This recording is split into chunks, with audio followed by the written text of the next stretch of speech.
One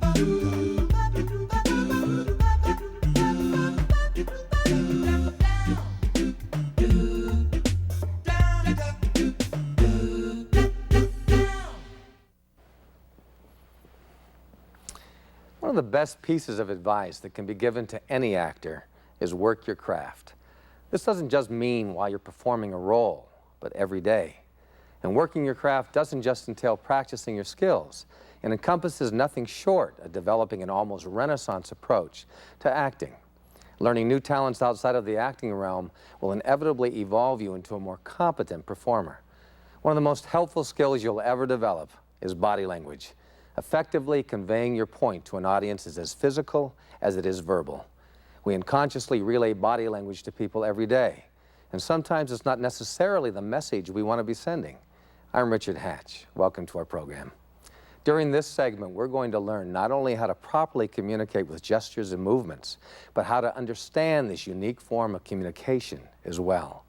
You're about to meet Patty Colombo. Patty is a top choreographer and body language specialist. She'll be your guide through the step-by-step look at body language skills for actors. Our body language tells 1,000 stories. Being aware of the message your body is sending can make the difference between success and failure. Hi, I'm Patty Colombo. In this program, we're going to guide you through the process of body awareness. The vocalization of your message is important. However, equally, if not more important, is the physical interpretation of your words. Studies suggest that 70% of your message is delivered through your body language, 20% is the way you sound while saying the words, and only 10% of your message is found in the words themselves. The saying goes, when a person enters a room, you know within the first 10 seconds whether the person's right for the job or role. Do you want to come across as confident, nervous, frustrated, or ashamed? We've got a lot to cover, so let's get started.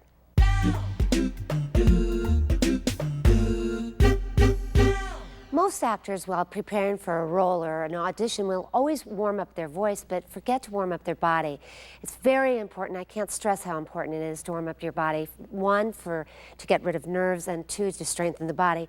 So what we're going to show you a couple of exercises that you can do in the hallway, you can do at home, wherever you're comfortable, before an audition, before a speech, whatever the case might be. We're going to start with just a nice, easy inhale. And exhale, this sort of centers you. And one more time, Mona, up. And release. And often, after this, after you've gotten your center, right here, just nice and easy, and you're going to breathe. You're going to let your body go, just all your weight into your arms, just so you just are hanging there. There's just no voluntary movement. It's just nice and easy. Breathing the whole time, stretching, and easy up. That's it. Now we're going to start from the top of your head and working all the way down the body. We're going to start with first your neck. And we're going to just drop the chin easily forward and work it around to the right and back to the side. And as you can see, this is really working her neck. I'm going to turn you around here. As she puts her head forward, you'll see that this part of her neck is getting a very nice stretch. It's the same with the underside of the chin. Good. Then we can go to the shoulders. We're going to start with shoulder shrugs, inhaling, exhaling as you let it down again. This is a very good exercise to get rid of nerves. It just sort of centers you. And roll them back. Good. Next, we're going to move to the rib cage. We're going to do isolations, starting going to the right and to the left, to the back and front. Notice that she's only using her rib cage here. Her hips are staying quite still. Okay, let's circle all the way around. Good. It's a good exercise to get your center. It's also very relaxing. All right, let's move to the hips. Same thing. Hips going only to your right and to the left, back and front, and just again, just the hips, not any part of the torso at all. And you can circle all the way around.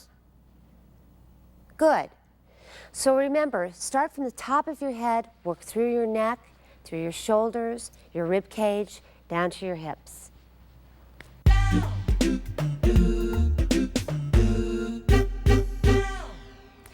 All right, I've shown you exercises to warm up the upper part of the body. Now we're going to go to the lower part of the body. Mona's standing here with feet relaxed right under her shoulders. And what this is we're doing a series of plies, which is just simply bending your legs and just warming up your quadriceps. And you can do just a couple of these, as many repetitions as you want. The important thing is, I'm going to turn you sideways here, is that make sure that you keep your buttocks tucked underneath you, as you can see she is doing. So it's all going towards the front. You should feel it right in your quadriceps, and breathe as well as you're doing that. Let's go back to the bar. We'll go to second position, same thing. We're going to go down, and again, she's very tucked under, pulled up through her torso, breathing in and out as she's going down. That's right. It's a very good exercise to warm up your quadriceps. Great. Now we're going to go to tendus, which are, in layman terms, is a point on the floor. And what we're going to do is we're going to point front, flex, point, and close back to first. Go to the out, flex, point, and back, back, flex, point, and in. And as you can see, she's really working through her heel here. She's pointing, and that's really warming up her entire leg here. Point and down. Right. Good. All right, let's move on. Let's do some battements, which is simply lifting your leg off the ground. And again, don't worry about the flexibility so much as just getting the energy going out and in. And Mona will show you out and back and out and back. Again, she's keeping her torso nice and straight, still, pointing through her heel. That's right. And let's do the other side. And out and back. Again, see her back, how it's staying very, very upright. Great. And let's turn back. Let's do a nice breathing exercise. We're just going to go into the bar, back, breathing, stretching, and again, going out.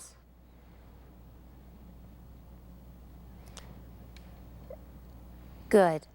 I can't stress how important it is to warm up your body, especially if you have an audition that is of a physical nature. It'll make you so much more centered, and it'll help you get the job.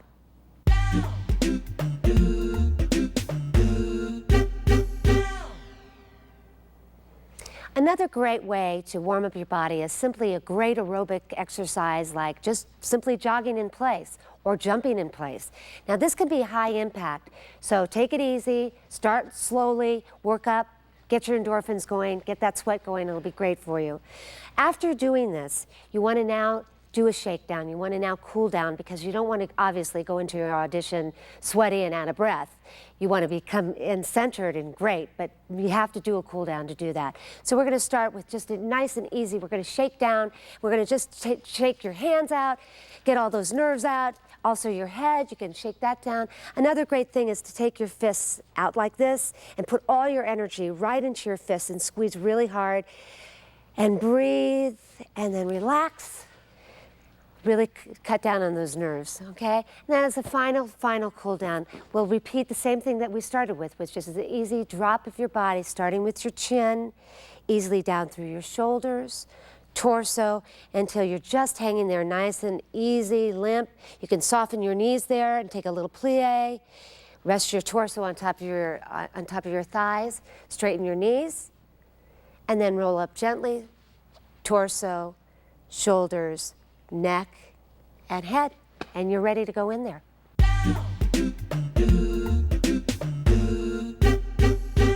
Next, we're going to start on a section on characterization. In order to do this, I'd like to start with an exercise. David? I'm going to have David just walk around counterclockwise to me, just in a circle. I'm just observing David's walk. And I'm noticing that his feet are slightly turned out. Can we exaggerate that just a bit? By doing that, he's also pronouncing a heel-to-toe gait. And by doing that, as you can see, his knees are locking somewhat. Slow down your walk just a bit, David.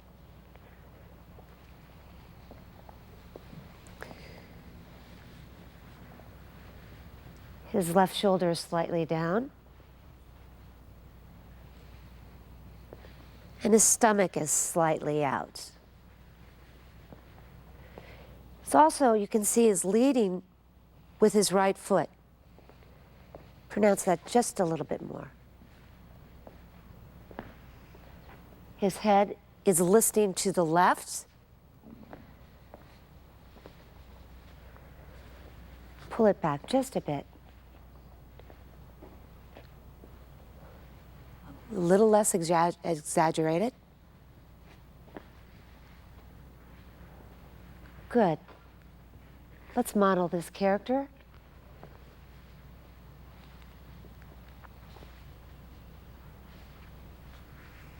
As you can see, David has created a character based on his own physicality. Very good. Thank you. Let's move on. You've just seen David create a character based on his own physical characteristics. This exercise is extremely useful because with every person it's going to be different because every person is different. Everybody's body's different. Everybody's body's moves different. We're going to try this again with Mona. Want to come on in? We like doing this in a circle because there's a non-stop motion, so you can really see the building of the character. Okay, let's start walking around.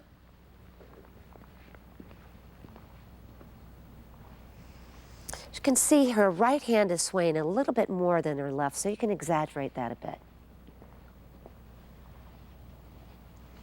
Also, her right foot is slightly more turned in than her left.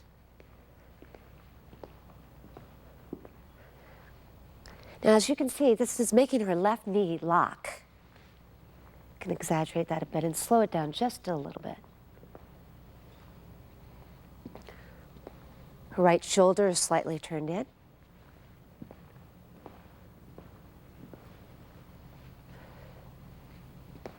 Her head is slightly tilted to the left, just a little bit.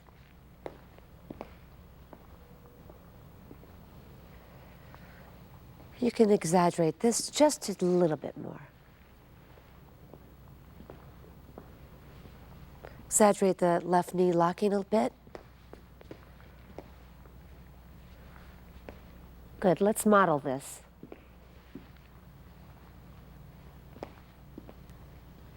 Now, as you can see, Mona has created a character much different than David's, but it's based on her own physicality. Thank you. Let's move on. All right, using the circle exercise, let's create another character. Come on in, David. All right, good walk. His left foot is slightly turned in. His hips are swaying a little bit. Let's exaggerate that a little bit. This is making his arms swing loosely. Yeah, bring that down just a tad. Also, as you can see, his rear end sticking out a bit, making his back a little bit arched. His shoulders are moving front and back. By his shoulders doing that, that's making your chin go right to left. We can exaggerate that a little bit. Head back a little bit. Uh-huh. His eyes is taken on a sort of dreamy look there. Very good. Let's model this.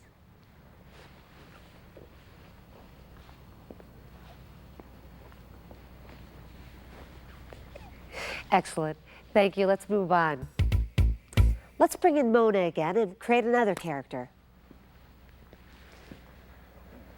All right, right off the bat, her hips are swaying right to left. Her feet are crossing over each other, sort of like a tightrope. Shoulders back. Chin a little bit forward. Chest out. Chin down slightly. Now, as she's doing this, her gait, her stance is getting wider, which is allowing her hips to move more freely. Now exaggerate this even more, Mona, and slow it down just a bit. Yes. Let's model this. As you can see, totally different character has been created here. Again, based on Mona's own physical characteristics. Thanks, Mona. Let's move on. Using the same exercise, we're going to build another character, this time on Jeremy. Come on in. All right, Jeremy has slightly pigeon-toed feet here. We can exaggerate that a bit. By doing that, you can see that his left hip is going outward, which is making his back arch. Right? Left shoulder, back. It's making his left arm sway. Chest pressed forward.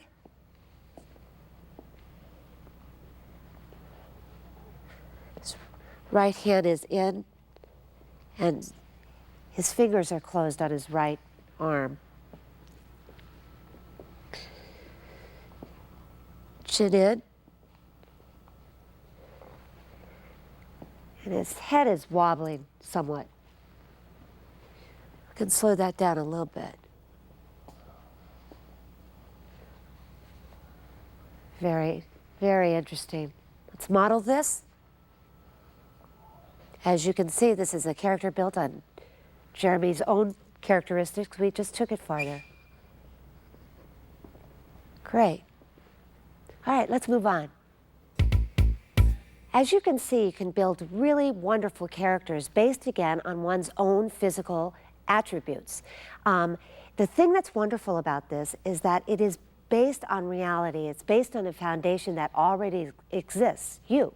And everybody's different, so everybody's personality lends a certain physical attribute and charm to this character. This is a good exercise to do with other people as well, in a group, using the same circle exercise, because often you don't know your own characteristics, and other people can point them out to you, and you can build a fascinating character, again, based on you.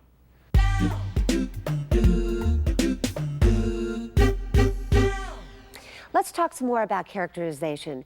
Again, we're talking about the physicality of characterization, not the spoken word, not acting. What we're doing is we're articulating the action through our body rather than the spoken word. You could be a drunk, you could be cocky, arrogant, sexy, you could be a cowboy, an athlete, a ballet dancer, it doesn't matter. We're not speaking, we're not telling you about these people or these actions, we're characterizing them in your body. Now, there are three basic rules to do this. The first one being, you identify the action. Second being that you draw from personal experience. And the third, you demonstrate the action.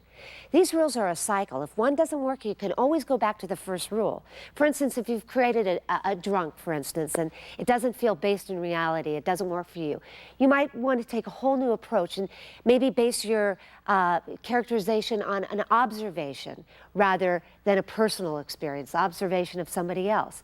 Again, go back to the three rules. Identify the action, draw from experience, and demonstrate the action. And by doing this, you'll create a really believable physical character.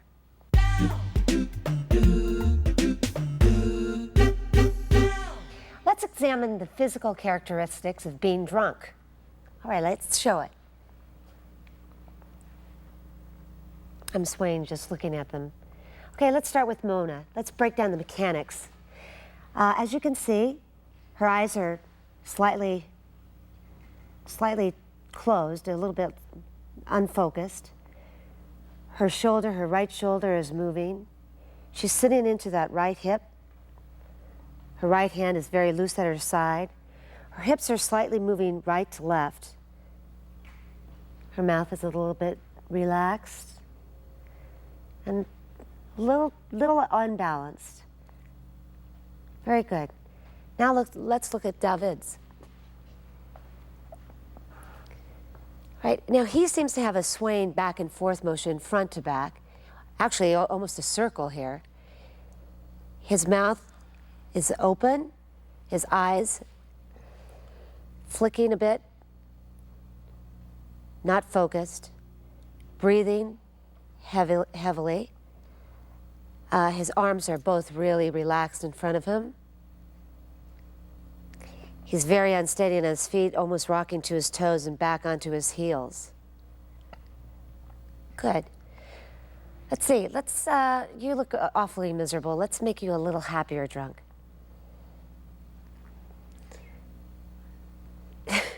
This has a lot more facially. He's happy, not quite sure he's that happy.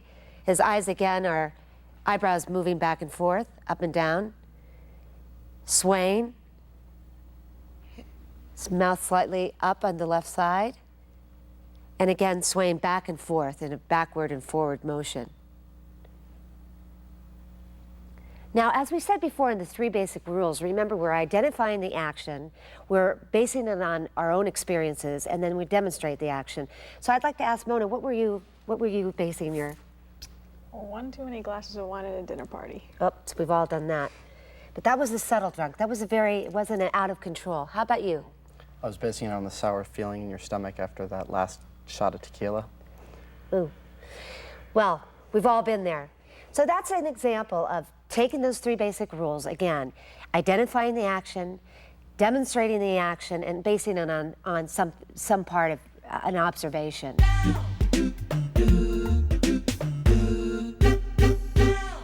Let's study another action. Let's take arrogance. Show it. All right, let's start with Mona. Her eyes are averted upward. She's definitely closed off with her arms crossed. She's sinking into her left hip, and her rear end is out. Her back is arched. Her neck is sort of upward, strained a bit. A little condescending here. Good. Now let's look at David. All right.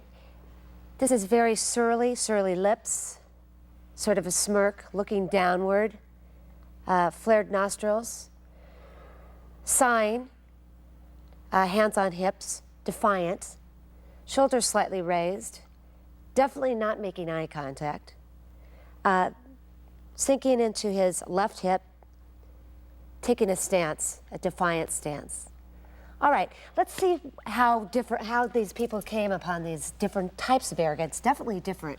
How about you, Mona? What did you draw from? I was thinking of this incredibly creepy guy hitting on me at a bar. You. Okay. How about you, David? A little weasel I know telling me what to do. So, again, we're going back to the basic rules. Identifying the action, drawing from personal experience, I'm so sorry for both of you, and demonstrating the action.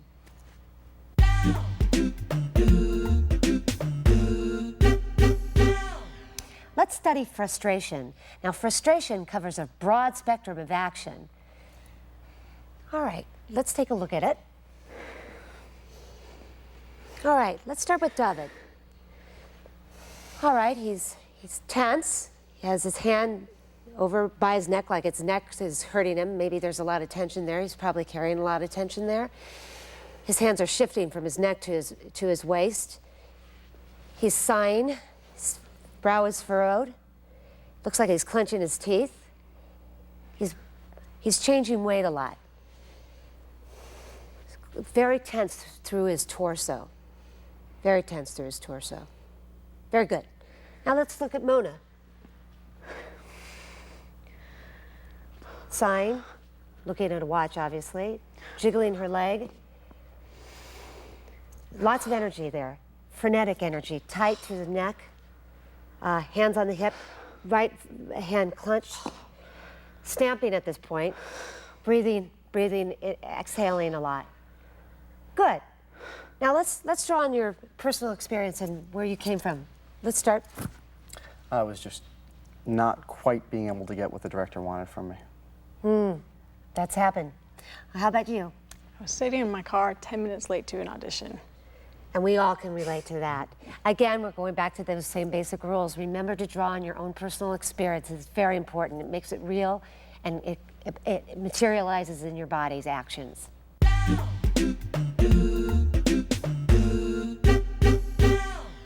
There's an introvert in all of us. Let's study being shy. Okay, let's show it. All right, let's break down the mechanics of this. Let's go to Mona first. Her whole demeanor seems younger to me. Her chin is down somewhat. Her eyes are cast downward. She's rocking through her shoulders. Her shoulders are slightly curved over. Her left arm is crossing over her hip area, and she's sitting into the right hip with a slight sway of her upper body. Good. All right, here we have hands in pockets, closed off, eyes not particularly focused on anything, shoulders up. Again, the slight sort of swaying in the hips, sort of rolling back onto his heels, taking his toes off the ground, which is giving him sort of that sway. And sort of a tight jaw. Good. Again, we're drawing on our own personal experiences on how to react with yourself being shy. Let's just strip away some of these. Let's start with David, and let's, you don't have to do 10 or 15 things, 5 things. You sometimes can only do 2 or 3 things and still get across the idea of being shy through your body. All right, so let's start how you began. All right, now let's take your hands out of your pockets, and let's relax your shoulders somewhat. Still, there's this same feeling of being withdrawn, closed off a bit, eyes averted, pulled in through the chest, hands close to thighs, and feet firmly planted in the ground. Good. Let me ask you your personal motivation. I was thinking of junior high dances. Oh yeah, those are tough. How about you, Mona? Meeting my first love. Aw. So again, you see how these are very different takes on being shy, but again, they're basing it on their own personal experiences.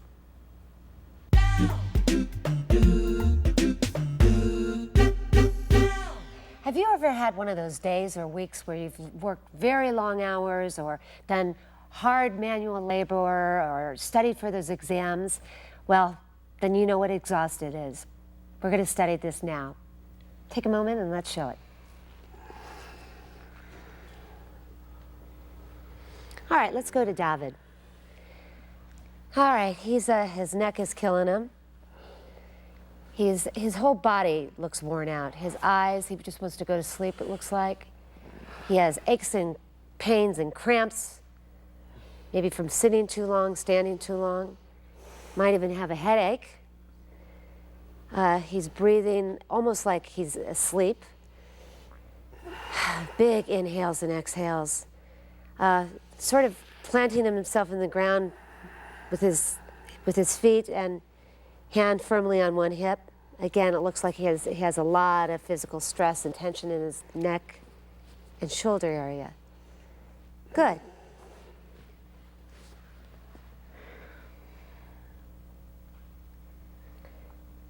Trying hard to keep focus on something. Forward sort of position of the body. Ooh. Eyes popping at like trying to stay alert. Steady, labored breathing, a little bit swaying in the body. Arms have no life at all. Eyes blinking. Serious sleep deprivation.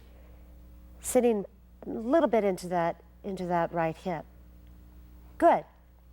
Now, Let's see where these actors came up with their motivation. What personal experience did you draw from? Pulling all-nighters at midterms. We've all done that. Procrastination, that'll do it every time. How about you, Mona? Driving home at night after a 16-hour day. And we've all done that too. Very good. Again, we're basing it on personal experience. Again, to reiterate the rules, identify, relate to personal experience, and demonstrate the action.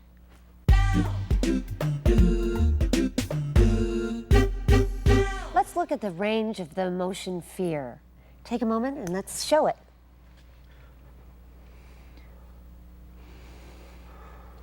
Okay, I'm going to start with David. All right, just quickly looking at this, he's almost like he's holding his breath, taking short breaths, panting breaths. Hands are steadfast, tight fingers, absolutely stopped in his tracks, and breathing in short little breaths, mouth slightly agape. Great. Let's look at Mona.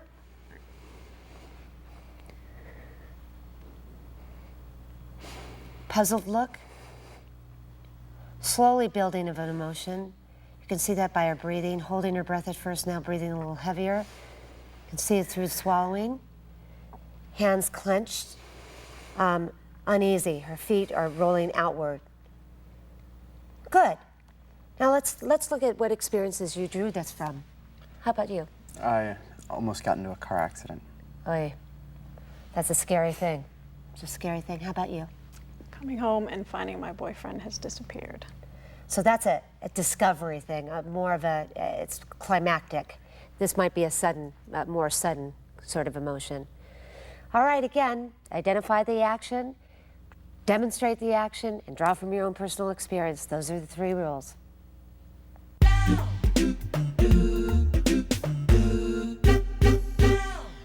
You're deep in thought, you're pondering a situation. This is a very cerebral emotion, and let's see if we can physicalize it. Let's show it.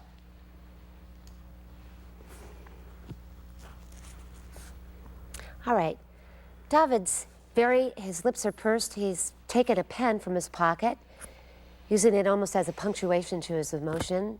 Downcast eyes, furrowed brow, very internal through his chest, tight, arm crossed across his waist, and sitting into that left hip.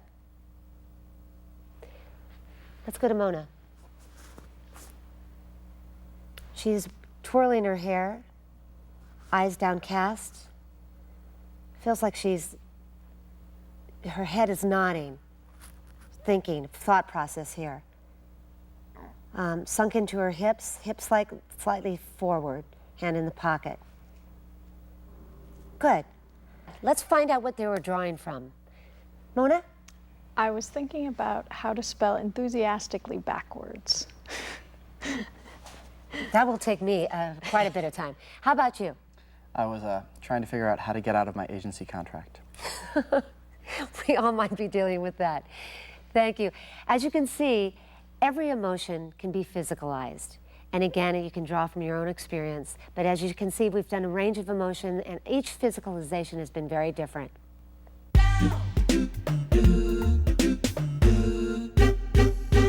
The next section of this program is perhaps one of the most important ones, situational body language. So far, we've learned how to translate specific emotions into physical characterizations. Now we're going to concentrate on the situational aspect of body language. When you walk into any situation, there are variables. The more familiar you are with the variables, the more comfortable you are with your body language. Familiarity gives you a comfort zone so you can manipulate the situation with your body. If you walk into a room where you're familiar with your environment and the environment that the people are in, it's more confident with your body language. Whether it's for a speech, an audition, or a meeting, to know all or most of the variables creates familiarity. Familiarity creates security. And security gives you a comfort zone so you can manipulate the situation with your body language.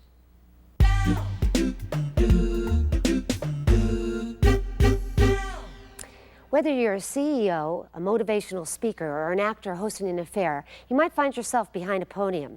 Now, a podium can be your friend or foe, depending on what you do with your body.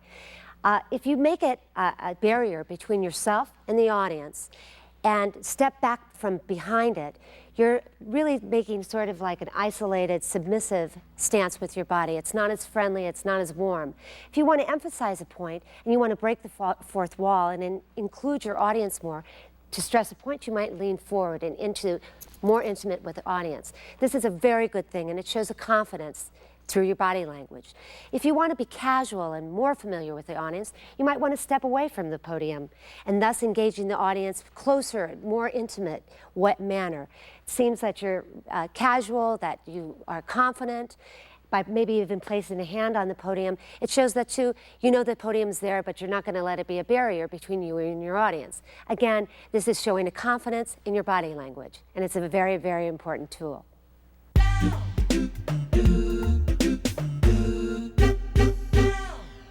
As I said earlier in the program, when a person walks into the room, you can often tell within the first 10 seconds whether they're going to land the role or the job. This is true whether it's a meeting, an interview, or an audition. Your body language tells the casting director or interviewer a lot about that person, how they carry themselves and what they're doing with their body, how they physicalize their emotions. So we're going to start with an example.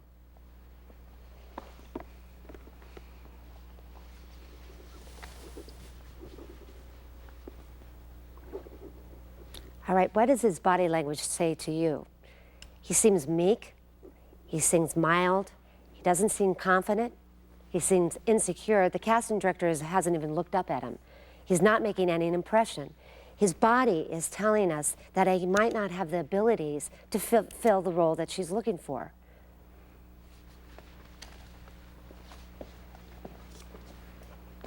Here's another example.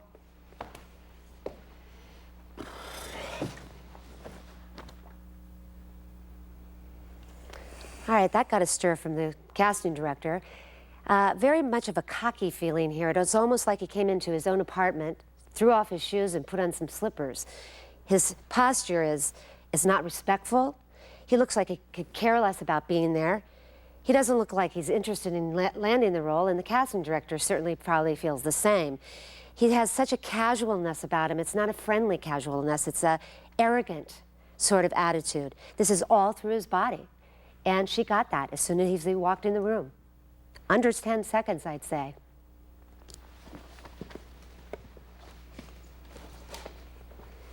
Yet another scenario.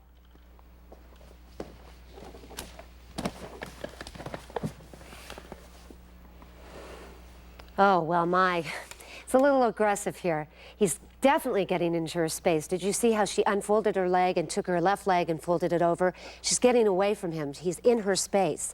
She doesn't trust him. He looks like he's almost so aggressive that why would she give him this job?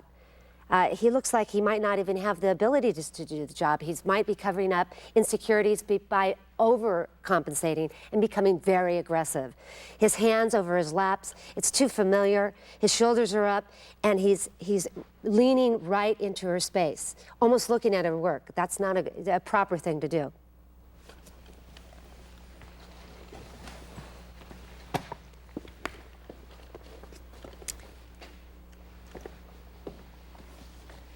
Excuse me.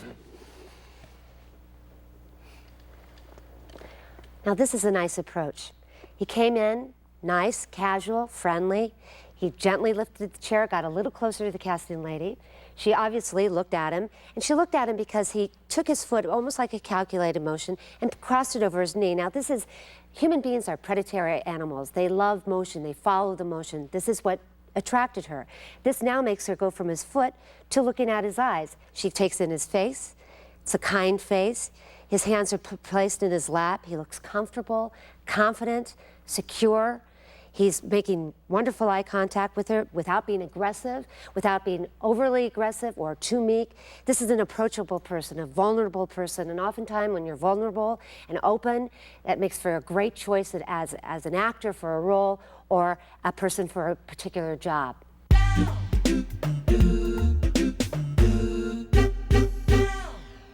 Sometimes body language can carry on an entire conversation without saying a single word. This happens when two people interact with each other with movement, physical movement, rather than the spoken word. Let's look at this example.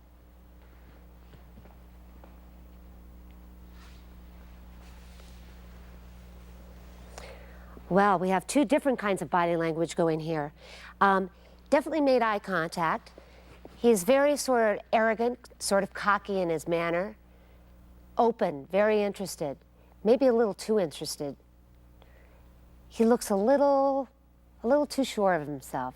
Whereas Mona seems to have completely cut herself off from him. You can see as she's turned her shoulders away from him, both of her legs together. She's holding her hands together. She is averting her eyes. Definitely doesn't want to make contact with him. She definitely does not want to engage in a conversation either. Let's move on. Let's see another example.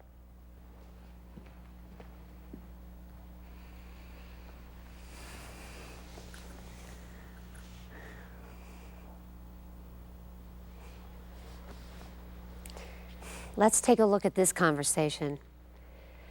Mona here has come in pretty aloof, confident, made eye contact, decided she didn't want to have anything to do with him, obviously, has crossed her legs sort of in a defiant manner. Looks a little bored actually with him, very aloof, doesn't want to have any conversation with him whatsoever, actually bored. Whereas David here watched Mona come in, made eye contact with her, interested, but he was shut down basically by her body movement, by her language, her body language told him that she was not interested. He looks a little sad, little like he's been defeated a bit. He looks a little nervous. His hands are in his lap, clutching, and he's looking straight ahead as to not having to make any eye contact with her either. Let's move on to another example.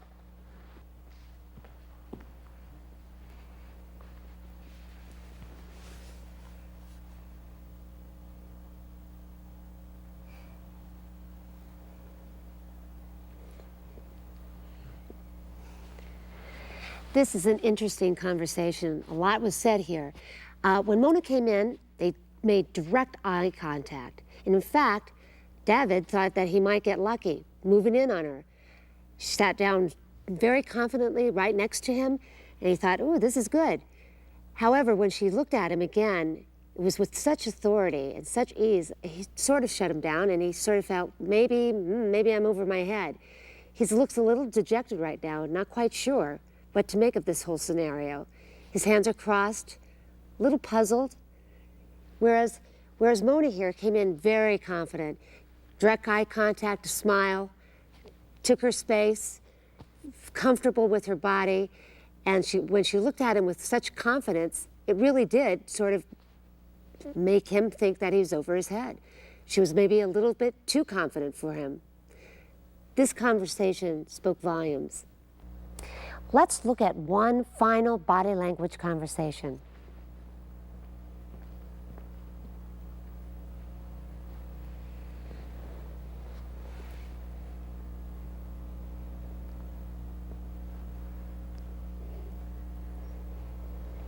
This is a fun and very open conversation. Mona came in and looked at David right in the eye, smiled. He smiled back. Both are very comfortable. They've almost like introduced themselves. He's relaxed, he's at ease, his legs are relaxed. They keep looking at each other like they're speaking to each other, but without words again. Again, I can't stress how important body language is, and it does speak volumes.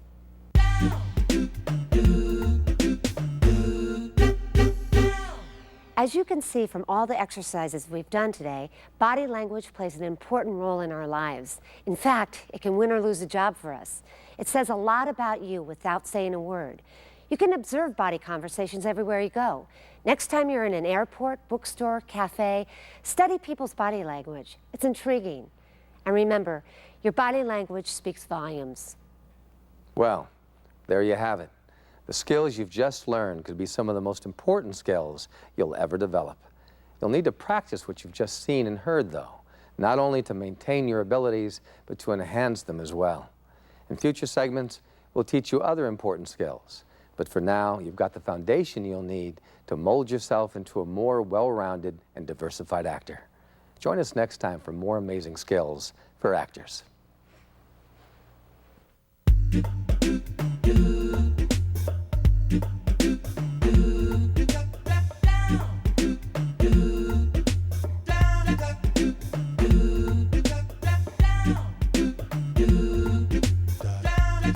do